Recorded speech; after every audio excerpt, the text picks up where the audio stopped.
La fête de Yud-Tet Kislev, le 19 et le 20 Kislev, quelques jours avant la fête des Lumières, une autre fête des Lumières, celle de Hanouka, commémore, et ce n'est pas un hasard, la libération de prison du premier rabbi de Lubavitch, Chabad, Rabbi Shneur Zalman de Liadi. Pourquoi était-il en prison? Eh bien, la raison simplement historique, c'est qu'il était accusé par le tsar d'envoyer de l'argent à l'Empire turc, l'Empire ottoman, qui, à cette époque, en 1777, était l'ennemi juré de l'Empire russe. Et vous savez que l'Empire ottoman borde toute la frontière sud de l'Empire russe. Il n'y a que le Caucase qui sépare les deux empires. Donc c'était deux ennemis jurés, un empire qui se voulait l'héritier du christianisme orthodoxe de Constantinople, contre l'Empire turc qui contrôlait à l'époque l'ensemble du monde arabo-musulman. Et le rabbi de Lubavitch, Rabbi Shneur Zalman de Liadi, envoyait de l'argent en fait aux communautés juives, aux yeshivot, qui s'étaient établies en Eretz Israël. Et comme Eretz Israël à l'époque faisait partie de l'Empire turc, on l'accusa de contrôler, de comploter, pardon, de contrôler les services secrets au service de la Turquie et de comploter contre le tsar, crime de lèse-majesté et de haute trahison par excellence. Il fut donc embarqué dans le carrosse noir des condamnés à mort, ce qui sema la terreur dans la petite ville de Liadi où il habitait, et il passa 53 jours en prison. À la fin de ces 53 jours de prison, ses maîtres qui avait quitté ce monde depuis déjà plusieurs dizaines d'années, le Maguide de Mézérich et surtout son premier maître, Rabbi Israël Baal Shem Tov, qui avait fondé la Chassidoute, qui avait été le premier maître du chassidisme, ces deux maîtres lui apparurent dans sa prison de Saint-Pétersbourg. Et le rabbi tout de suite demanda à ces deux maîtres qui étaient descendus du Gan Eden, du Jardin d'Éden, pour venir le visiter, il leur demanda quelle est la véritable raison, la raison spirituelle, la raison profonde de mon séjour en prison. Et ils lui répondirent, tu as passé 53 jours en prison contre les 53 chapitres de ton livre le Tanya, dans lequel tu dévoiles ouvertement pour le monde entier les secrets de la Torah, parce qu'on t'accuse dans le tribunal du ciel de dévoiler ce qui normalement doit rester indicible et qui ne doit être réservé qu'aux très grands maîtres du judaïsme. En effet, on sait que les secrets de la Torah, le sens profond, le sens caché du judaïsme, de la Bible, étaient toujours réservés aux très grands maîtres qui n'avaient pas le droit, depuis l'aube des temps, qui n'avaient pas le droit de le dévoiler au grand public. Et ce dévoilement des secrets de la Torah, qui était en fait une préparation des temps messianiques, avait commencé 2 générations auparavant par le premier maître du chassidisme, Rabbi Israël Baal Shem Tov. Alors, que s'était-il passé à l'époque du Baal Shem Tov pour qu'il y ait une telle révolution dans le peuple juif, dévoiler ce qui normalement est du domaine de l'indicible et ne peut se transmettre que de maître à disciples qui ont été très très soigneusement choisis sur le volet, parce que l'indicible, c'est leur domaine, le domaine de l'ineffable. Eh bien, ces secrets de la Torah, normalement, sont trop hauts pour se véhiculer par des mots. Ils se véhiculent par une transmission secrète. En général, ce sont les âmes des grands prophètes qui descendent et qui illuminent les disciples ici-bas. La plupart des kabbalistes apprennent les secrets de la Torah par l'apparition du prophète Élie. Le Baal Shem Tov, lui, apprenait les secrets de la Torah par celui qui avait été le maître du prophète Élie, qui n'était autre que Achia Shiloni. Achia Shiloni est cité dans la Bible plusieurs fois, comme bien sûr le prophète Élie. Il est moins connu, moins célèbre que le prophète Élie, parce qu'il était moins spectaculaire.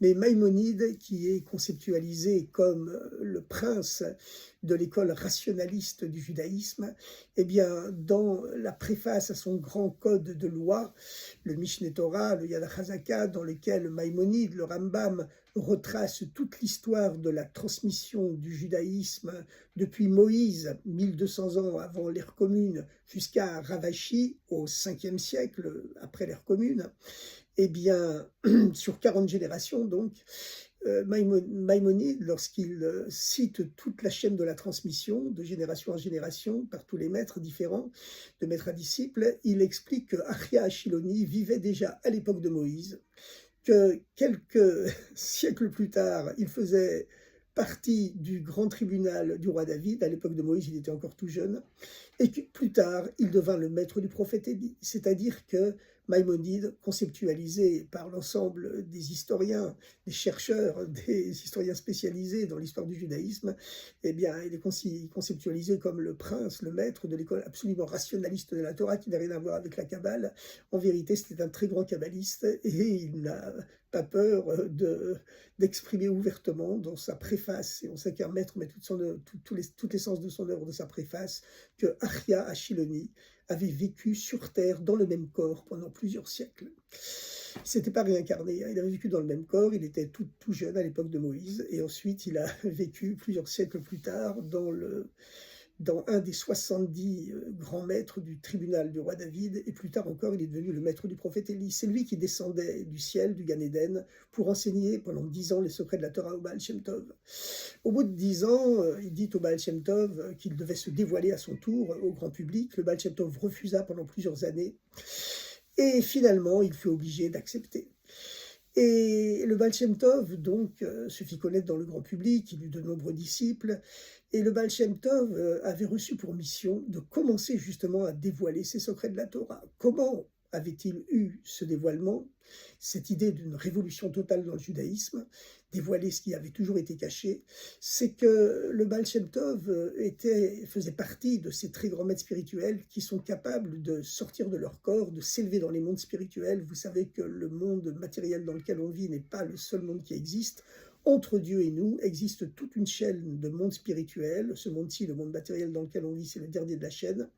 À travers tous ces mondes spirituels, la lumière divine originelle se voile progressivement pour arriver dans ce monde-ci où elle se voile complètement.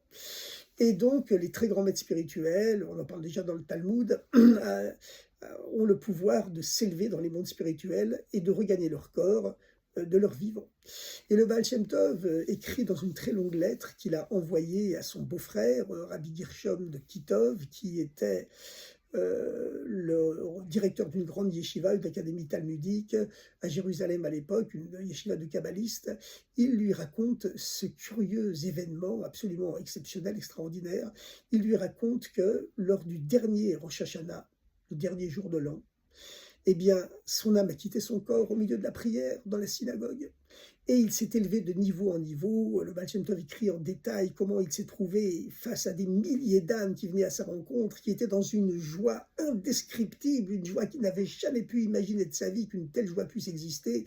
Il a même pensé qu'il avait quitté son corps définitivement, qu'il était mort, qu'il allait rester là-haut définitivement, mais les âmes l'ont réconforté, au contraire, en lui disant « Pas du tout, tu es venu pour prendre des forces, pour en faire bénéficier l'ensemble de l'humanité. » Et le Baal Shem Tov raconte avec force détail, je fais un petit résumé, qu'il s'est élevé jusqu'au trône du Messie, et bien sûr, il a demandé au Messie la question qu'on lui poserait tous, si on avait le mérite de le rencontrer: « Quand viendras-tu, maître ?» en araméen, et Matai, quand Kaatimar viendras-tu, maître? Et l'araméen, en effet, est le langage du Talmud et du Zohar. Mais curieusement, le Messie n'a pas répondu au Baal Shem Tov dans la même langue, en araméen, il lui a répondu en hébreu, la langue sainte, par laquelle Dieu a créé le monde sans arrêt du néant à l'être à chaque instant. Le Messie a répondu au Baal Shem Tov: « Lorsque tes sources jailliront au dehors, lorsque tous les secrets de la Torah que tu connais se jailliront dans le monde entier, que même les non-juifs pourront les étudier, que toute l'humanité en profitera, à ce moment-là, je viendrai. » Et le Baal Shem Tov a regagné son corps. Dans la synagogue, personne ne s'était rendu compte qu'il l'avait quitté. On l'avait simplement vu qu'il avait l'air un peu plus concentré que d'habitude. Et le Baal Shem Tov commença alors cette révolution. Mais il fallait aller lentement pour préparer le peuple juif à cette révolution. Donc, que faisait le Baal Shem Tov? Il envoyait ses chassidim pour raconter des petites histoires des allégories, des paraboles, dans lesquelles étaient cachés les secrets de la Torah. Et les chassidim, les disciples du Baal Shem Tov, se rendaient donc sur les places des marchés au jour de grande affluence. Ils attiraient l'attention en faisant des pirouettes, des sauts périlleux, des galipettes. Ils jonglaient avec des pommes de terre, avec des oignons. Quand la foule s'était rassemblée autour d'eux, brusquement, ils racontaient des petites histoires, des paraboles dans lesquelles les secrets de la Torah étaient cachés. Les gens, le public, n'avaient pas accès directement au sens profond de ces petites histoires, de ces paraboles, mais ils ressentaient que quelque chose de profond était caché dedans. En effet, le Baal Shem Tov lorsqu'il avait commencé à dévoiler directement les secrets, avait été excommunié par certains rabbins. Il comprenait donc qu'il fallait préparer le peuple juif petit à petit. Ce fut seulement à la 3e génération.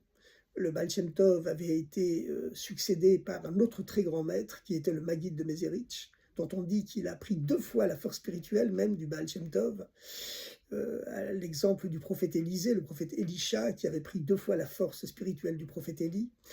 Et la 3e génération, ce fut celle justement de Rabbi Shneur Zalman de Liadi, qui vivait environ un demi-siècle après le Baal Shem Tov. Il n'avait jamais rencontré d'ailleurs le Baal Shem Tov dans sa vie. Et Rabbi Shneur Zalman de Liadi, qui fut le premier rabbi de Lubavitch, eh bien, il décida que le moment était venu de ne plus diffuser les secrets de la Torah uniquement par des petites histoires, des paraboles, des anecdotes, des allégories, mais directement. Et il dévoila ces secrets de la Torah dans un petit livre, le Tanya. Le rabbi de Berditchev, lorsqu'il lut le Tanya entre ses mains, s'exclama « Comment a-t-il fait, Rabbi Shneur Zalman, pour incarner un Dieu qui est tellement grand dans un livre qui est si petit ?» Et ce livre contient au départ 53 chapitres. Et lorsque le Baal Shem Tov et le Maguide, qui avaient donc quitté ce monde depuis longtemps, descendirent du Jardin d'Éden pour apparaître au rabbi de Lubavitch dans sa prison, puisqu'il était jugé pour avoir comploté contre le tsar, ils lui dévoilèrent le véritable sens profond de son séjour en prison, c'est qu'il était victime d'une accusation du tribunal céleste qui l'accusait de trop dévoiler directement les secrets de la Torah dans ce petit livre de 53 chapitres, et c'est pour ça qu'il avait passé jusque-là 53 journées en prison. 53 jours et 53 nuits, bien sûr. Et le rabbi, qu'on appelle également l'Admour Azaken, l'ancien rabbi, puisqu'il était le premier de la chaîne des rabbis de Lubavitch, Chabad, le rabbi leur demanda « Est-ce que je dois arrêter ?» Ils lui répondirent « Non, puisque tu as entrouvert la porte, tu dois l'ouvrir maintenant, complètement, à double battant. » Et ils lui dévoilèrent toutes les questions, les 22 questions que le tribunal du tsar allait lui poser le lendemain. Et il éblouit tellement ses juges par ses réponses le lendemain, bien sûr, qu'ils l'innocentèrent, le disculpèrent, et ce fut la libération qui intervint le 19e jour du mois de Kislev, qui était d'ailleurs le jour de la Hiloula, du Yortzeit, le jour anniversaire du décès de son maître direct, le Maguide de Mezerich, qui était lui-même le disciple du Baal Shem Tov, qui avait pris 2 fois la force spirituelle du Baal Shem Tov. Et le Maguide de Mezerich, lorsqu'il avait quitté ce monde, le 19 Kislev, quelques dizaines d'années auparavant, avait pris la main du Admour Azaken qui était à ses côtés et lui avait dit à l'avance, par prophétie, le 19 Kislev, Yud-Tet Kislev, c'est notre fête à tous les deux. En effet, le jour du décès d'un tzaddik, d'un grand maître spirituel, est appelé Hiloula en hébreu, ce qui signifie mariage. C'est le jour du mariage avec Dieu de ce tzaddik, et donc c'est un jour de fête essentiellement, comme on le sait pour le jour de l'Akba Omer, qui est le jour de la Hiloula de Rabbi Shimon Bar Yochai, l'auteur du Zohar, qui est le livre fondement de base de toute la Kabbalah. Et sur laquelle est basée bien sûr la chassidoute, mais malgré tout, il existe une différence fondamentale entre les secrets de la Torah tels qu'ils sont dévoilés par la chassidoute, le chassidisme, et les secrets de la Kabbalah. C'est qu'il existe 3 sortes de liquides qui symbolisent 3 sens différents de la compréhension de la Torah. D'abord, il y a l'eau. L'eau qui est incolorée, inodore, c'est le symbole du sens simple, du sens littéral de la Bible, de la Torah. Et puis, il y a le sens caché, le sens profond, qui est symbolisé par le vin. En effet, le proverbe dit « Nichnas yain yatsasod » en hébreu, le vin rentre, le secret sort. Voilà, comme dans toutes les histoires d'espionnage, pour faire avouer aux espions ennemis leur secret caché, on les saoule, on les saoule, on les saoule jusqu'à ce qu'ils disent la vérité. Et c'est là la coutume juive de toujours boire un peu d'alcool, un peu de vin dans les réunions chassidiques, dans les réunions entre rabbins, parce qu'un petit peu d'alcool, sans dépasser les limites, ça aide à dévoiler le bien qui est en soi, le secret qui est caché au fond de soi-même, qui est toujours bien. Dévoiler un peu cette âme profonde qui est en nous, c'est ce que dit le proverbe, le vin rentre, le secret sort, et c'est pourquoi les secrets de la Torah, les secrets de la Kabbale sont comparés au vin. D'ailleurs, la valeur numérique du mot vin, yaïn en hébreu, est égale à la valeur numérique du mot sod, qui veut dire le secret, le mystère. À chaque fois, c'est le chiffre 70 lorsqu'on additionne la somme de toutes les lettres qui composent ces deux mots. Et vous savez que les règles des guématriotes, lorsque deux mots totalisent la même somme numérique, puisque chaque lettre hébreu est également un chiffre, cela signifie qu'il existe une identité de sens entre ces deux mots. Alors, il existe un troisième niveau de compréhension de la Torah qui est encore plus profond que le sod, que le mystère symbolisé par le vin. C'est justement les secrets de la chassidoute qui sont symbolisés par l'huile. Parce que les secrets de la Kabbale, tels qu'ils sont véhiculés notamment par le Zohar, le Sefer Yetzira, le livre de la formation, le Zohar c'est le livre de la splendeur, écrit il y a environ 2000 ans par le célèbre Tana, le maître du Talmud, Rabbi Shimon Bar Yochai, puis plus tard par le Harizal, Rabbi Yitzhak Luria, le grand maître qui a renouvelé l'étude de la Kabbale dans la ville de Tzfat, en Eretz Israël, en Galilée. Eh bien, la Kabbale traditionnelle, le mystère symbolisé par le vin, c'est le secret de la Torah de Moïse, le sens secret de la Torah de Moïse. Mais la chassidoute, telle qu'elle a été dévoilée par le Baal Shem Tov, et puis plus tard par le Maguid et tous les rabbis de Lubavitch, eh bien, c'est déjà un avant-goût des temps messianiques. En effet, le Messie est appelé loin. Messie, Mashiach en hébreu, signifie tout simplement loin, sur la tête duquel a été versée l'huile sainte, parce que l'huile, elle a une particularité, c'est qu'elle flotte au-dessus de tous les liquides, même du vin, ce qui, symboliquement, exprime un niveau de profondeur qui est au-delà encore de celui du vin. Et puis surtout, l'huile a une deuxième particularité, c'est que alors que tous les liquides, normalement, le vin et l'eau éteignent le feu, eh bien l'huile, au contraire, elle allume le feu et elle l'entretient, elle l'embellit. Et c'est pour ça que la fête du Yutat Kislev a lieu 3 jours, 4 jours avant la fête de Hanouka, enfin du 19 au 25, quelques jours avant Hanouka, parce que toutes les deux sont liées au concept du miracle de l'huile. L'huile a une autre particularité encore plus spectaculaire, c'est que bien qu'elle se flotte au-dessus de tous les liquides, même du vin, eh bien elle ne se mêle à rien, mais elle pénètre tout. Lorsqu'il y a deux mélanges dans un problème de cache-route, un plat lacté qui s'est mélangé avec un plat carné, eh bien il faut demander au rabbin, bien sûr, si c'est cachère ou pas cachère, mais s'il y a de l'huile dans le mélange, alors là, ça ne peut plus être cachère. Basiquement, c'est la base théorique de la halakha, parce que l'huile ne se mêle à rien, mais paradoxalement, elle pénètre tout. Et c'est ça le sens profond de la chassidoute, c'est que c'est un sens profond de la Torah tellement extraordinaire, un avant-goût déjà de la Torah qu'enseignera le Messie, qu'elle ne se mêle à rien, mais elle pénètre tout. Et elle pénètre le monde entier. Elle pénètre l'humanité entière. Et c'est la raison pour laquelle le Messie avait dit au Baal Shem Tov, je viendrai lorsque les secrets de la Torah que tu connais, eh bien, jailliront dans le monde entier, et que même les non-juifs, l'humanité entière pourront les connaître. À ce moment-là, je viendrai. Et donc, ça a été le début de la révolution chassidique. Le rabbi, donc, a été libéré le 19e jour du mois de Kislev. Mais vous savez que ce jour-là, eh bien, il était déjà annoncé des siècles et des siècles auparavant, parce qu'il existe un livre qui a été rédigé au XIIIe siècle, qui a été rédigé par les arrière-petits-fils du célèbre commentateur Rachi, qui était un rabbin français qui vivait à Troyes, et qui a été considéré comme le plus grand commentateur du Talmud, mais il avait des petits-fils qui ont continué son œuvre de commentaire du Talmud, et qui étaient également de grands kabbalistes. Et certains de ces Baalei Tosfot, comme on les appelle, les maîtres des ajouts, les maîtres des Tosfot, Tosfot signifie ajout en hébreu, parce qu'ils ont ajouté de nombreux commentaires à l'œuvre de Rachi, aux commentaires du Talmud, eh bien, lorsqu'ils avaient des questions auxquelles ils ne parvenaient pas rationnellement à répondre, ils posaient des questions au ciel et recevaient leurs réponses la nuit en songe, ou même parfois en vision éveillée. Un grand maître leur apparaissait du ciel, ou un ange leur dévoilait les réponses qu'ils devaient savoir.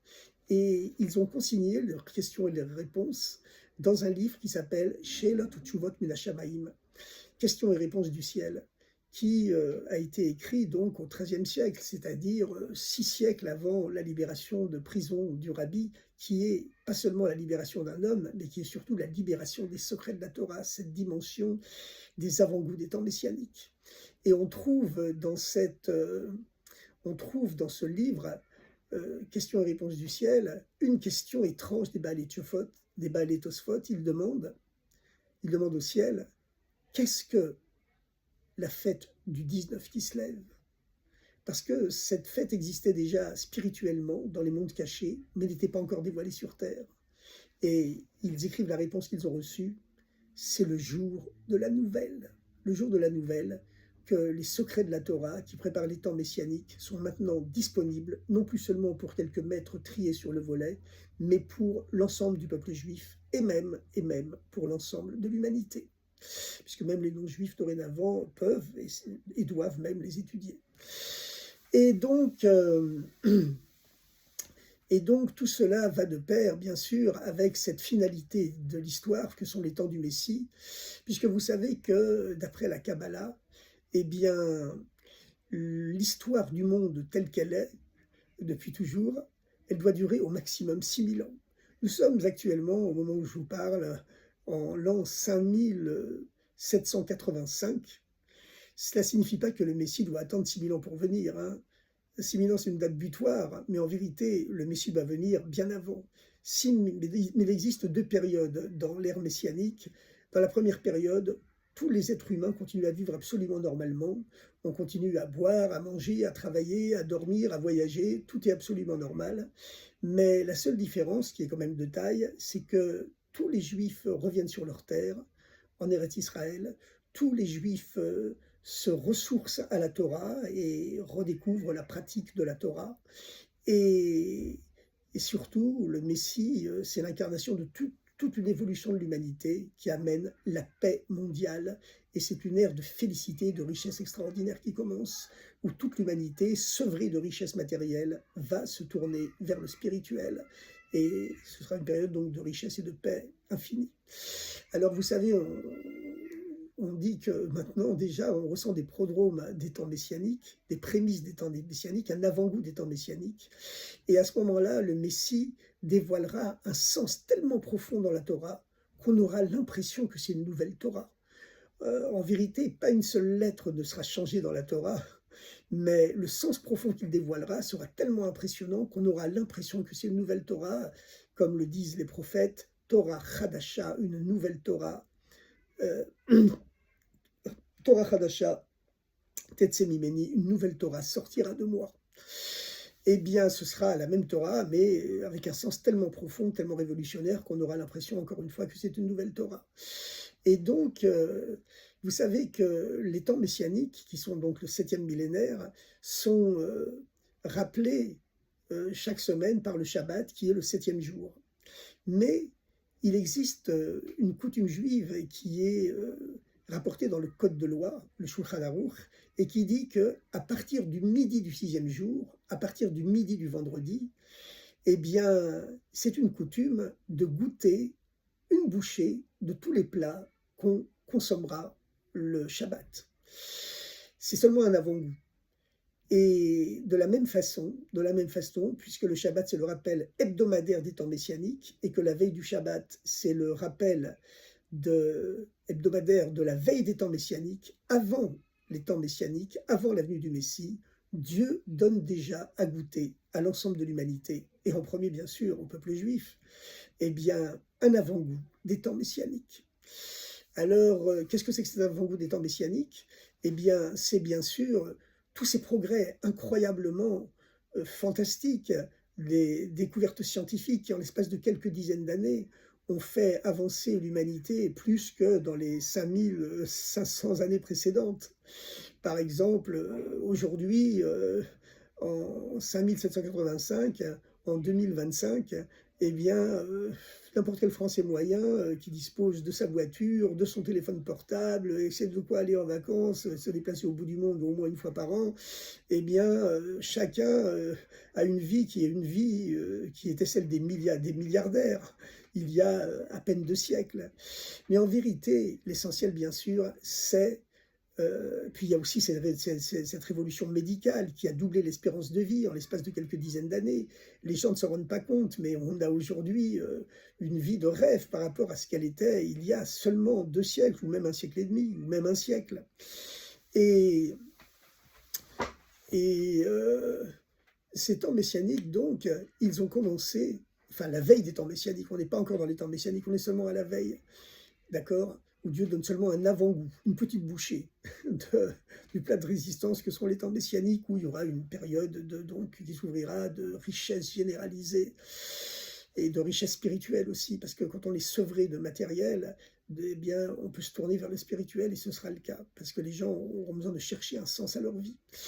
Et donc, ce sera le cas pour toute l'humanité. Ça ne veut pas dire que toute l'humanité deviendra juive, hein, pas du tout. Mais chacun recherchera le meilleur qui est en lui-même et toute l'humanité se tournera vers Dieu. Voilà, c'est ainsi que sont codifiées les lois des temps messianiques dans justement le grand livre de loi de Maïmonide. Bon, en tout cas, ça se passe à partir de l'an 5500, qui est le midi du 6e jour, le midi du 6e millénaire. C'est à cette époque-là qu'est né le Baal Shem Tov. Et donc, c'est la raison pour laquelle la chassidoute a été, les secrets de la Torah et le dévoilement des secrets de la Torah a été dévoilé à cette époque-là, à partir du midi du 6e millénaire, parce que avant les temps messianiques, Dieu donne à goûter à tous les Juifs du monde et à l'ensemble de l'humanité un avant-goût des temps messianiques, c'est-à-dire le dévoilement de ces secrets de la Torah qui sont comparés à l'huile, qui ne se mêlent à rien, mais qui pénètrent tout.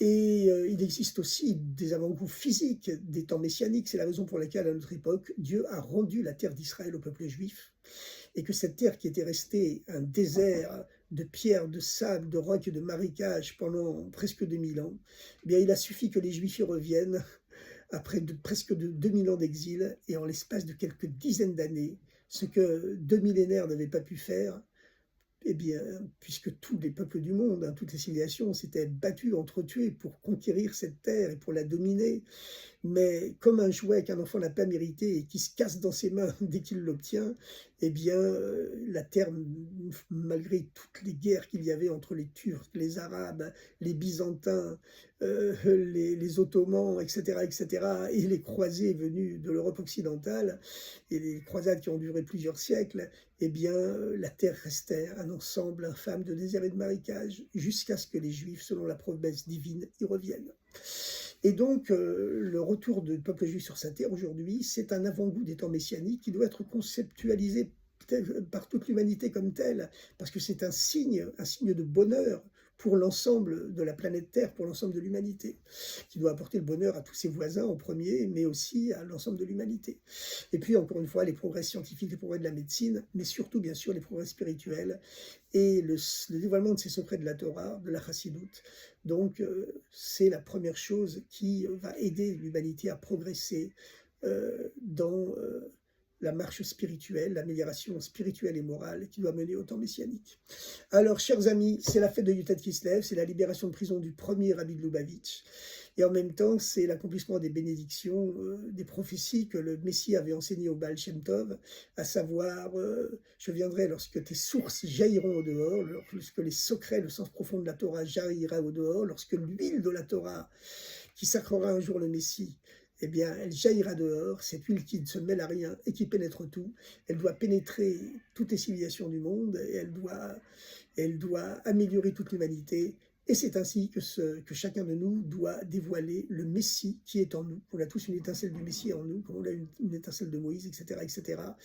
Et lorsque chacun, avec plus de bonté, plus de gentillesse, dévoilera plus de tolérance, etc., dévoilera ce Messie qui est en lui, eh bien, toutes ces étincelles messianiques de milliards et milliards d'êtres humains, elles se cristalliseront sur un être humain qui sera le Messie en chair et en os, et par qui s'accomplira la promesse divine, à savoir les temps messianiques où la paix régnera sur terre, la paix universelle, et où toute l'humanité se tournera vers la spiritualité, vers Dieu, pour servir Dieu d'une seule épaule dans la paix universelle. C'est le sens profond de cette fête de Yutet Kislev, la libération, pas seulement d'un homme, mais la libération de cette huile de la Torah qui doit oindre, qui doit sacrer le Messie, comme son nom l'indique, et qui doit apporter le bonheur à l'ensemble de l'humanité. Bonne fête de Yutet Kislev, bonne année chassidique, et à très bientôt.